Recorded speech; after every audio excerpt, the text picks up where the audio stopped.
Pre diabetes అంటే diabetes వచ్చే ముందు దశని ప్రీ డయాబెటీస్ అంటారు. సో డయాబెటీస్ అంటే ఏంటి? తినకముందు షుగర్ ఒక వాల్యూ, తిన్న తర్వాత 3 నెలల షుగర్ యావరేజ్ వాల్యూ. ఆ ప్రీ డయాబెటీస్ స్టేజ్లో ఎట్లా ఉంటుందంటే ఫాస్టింగ్లో 100 నుండి 125 మధ్యలో ఉండాలి.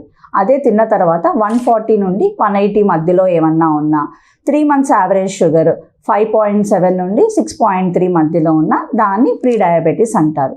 అసలు ఈ ప్రీ డయాబెటీస్ స్టేజ్ ఎందుకు ఇంపార్టెంట్ అంటే ఈ స్టేజ్లో చాలామంది నిర్లక్ష్యం చేసి తగిన diet modifications, life style modifications సరిగ్గా చేయకపోతే వాళ్ళలో 50 to 60% ఆఫ్ ద పేషెంట్స్ డయాబెటీస్లో ల్యాండప్ అయ్యే అవకాశాలు ఉంటుంది.